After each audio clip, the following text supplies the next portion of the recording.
Welcome again to Joe Stunner Boxing. There's a next gen card on DAZN over the weekend. And although probably the fight I'm most intrigued by, shall we say, is Reece Bellotti versus Levi Giles. That's for the British and Commonwealth Super Featherweight title. That's a really good, chief support or whatever you want to call it.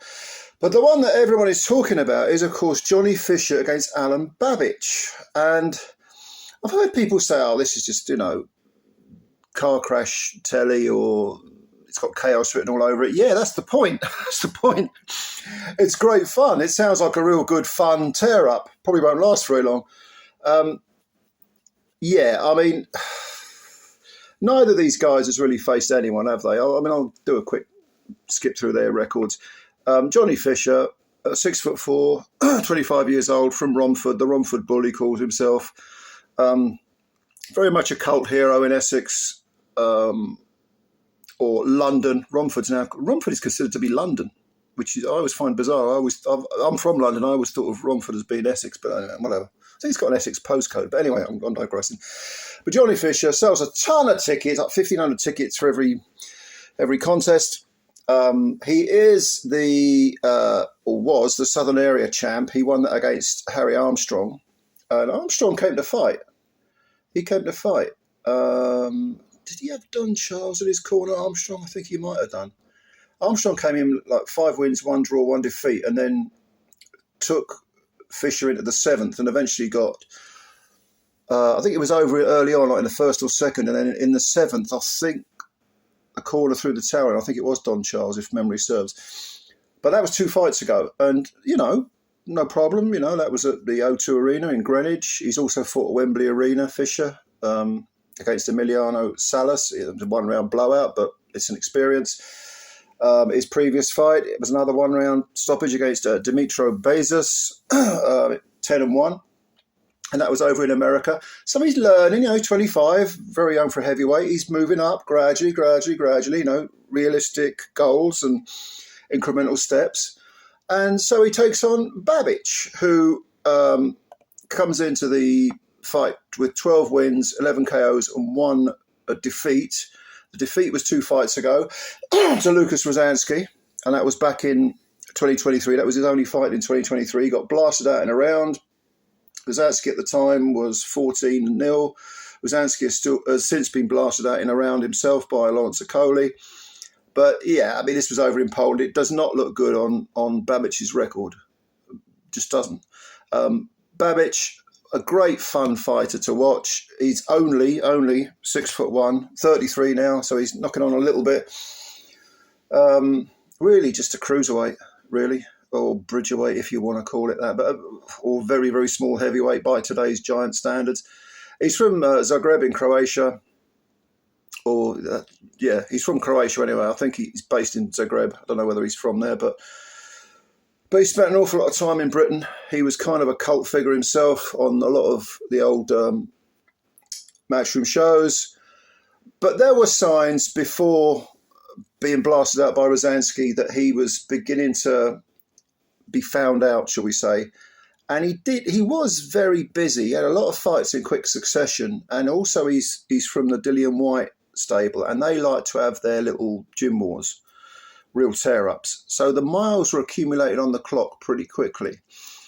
And he fought a Frenchman called David Spilmont, who at the time was his journeyman. He had, I think, 11-7-1 his record was, and he was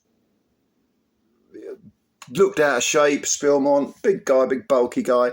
But Spilmont gave him plenty to think about before being stopped in the 6th round. And then Babic, in his next fight, fought Adam Balski, who was 16-1, won a 10-round decision, but was on the floor in the 1st round. And that was quite a close fight. He lost rounds to Spilmont, got rocked by Spilmont quite badly, got rocked by Balski. So those 2 fights prior to the Rosansky defeat it was a sort of portent of things to come, you know what I mean? Then he had a little comeback earlier this year in March against Steve Robinson, who has I did a video about this. I mean, it was shocking how little ability Robinson had, especially defensively, and he shipped a horrendous amount of punishment to the head. And I felt inclined, I felt obliged to do a video afterwards saying, look, should Steve Robinson have a licence? Because he just didn't know how to defend himself to any degree. And he's a big lump. He's a big tough guy, probably good in the street, but in the ring, I mean, he was being battered and smashed a bit. He's 6'7", this guy, and the much smaller Babic, all 6'1" of him, was just clocking him left, right, and centre.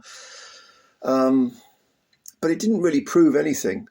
It did last into the 6th round. It didn't really prove anything other than that Babic fires huge amounts of punches in quick succession. And likes to have a row. He's essentially a street fighter. In the street, you'd want him on your side. But boxing, Steve Robinson basically can't box, I'm afraid. I'm sorry to say this, but he just can't fight. I mean, he can probably fight, but he can't box. So it was perfectly suited for Babic, and of course he's big, so the stoppage win looked good. Johnny Fisher is a very, very different proposition. Johnny Fisher is not as tall as Robinson, but he's probably as big in terms of weight, and he can box a little bit. He's got the fundamentals down, and he works hard at his trade, and he is improving. Probably at the moment he's English level. I mean, you wouldn't throw him in with sort of Mao Zedong or anyone like that, but maybe David Adelaide perhaps is an option to test Fisher after this one. But against Babic, to be honest, I only see one winner. I see Babic doing his usual routine. He has to, because he can't box on the back foot. He just doesn't know how to do it. He'll come straight at Fisher. Fisher will probably be a bit more, he'll probably pump the jab out, try to use his dimensions. Babic is crazily aggressive. So it might take, when someone storms at you, it takes you a few rounds to sort of find your range and find your timing and work out what they're going to do, or the speed at which they're going to do it. So I think it might take a round for Fisher to find, or maybe a round and a half for him to find the rhythm, and to be able to. And then once he does find the rhythm and that jab is landing, and I can't see how it's not going to land on Babic. He's so aggressive. I then think you'll see Fisher coming over with the right hand. I mean, they're both orthodox fighters, so one of them being a southpaw isn't a factor. You don't need to worry about that. I just see Fisher, once he starts finding the range, bringing the right hand over, and when he does that, Babic is so open and so easy to hit coming in. I mean, anyone with a good counter punch game who can throw a good check left hook, for example, will catch Babic coming in.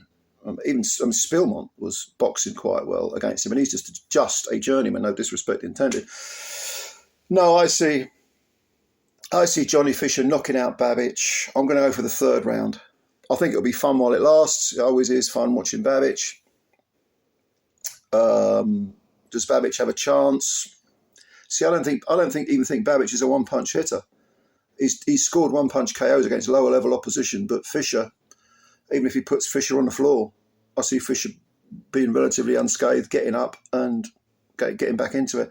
I don't see Babic winning. I make this a sort of 80-20 fight in favour of Fisher. I think Fisher knocks out Babic. I'll go for the 3rd round. Yeah. So that's just my opinion. If you disagree, please leave your comments below. If you agree, tell me why you agree. Do you agree with me on styles and so on? What do you think of Fisher? How far do you think he can go? What about Babic? Do you think he's a bit war-torn now? Bit of an old war horse? Too many fights in quick succession? Too many gym wars? Leave your comments below. Let me know what you think.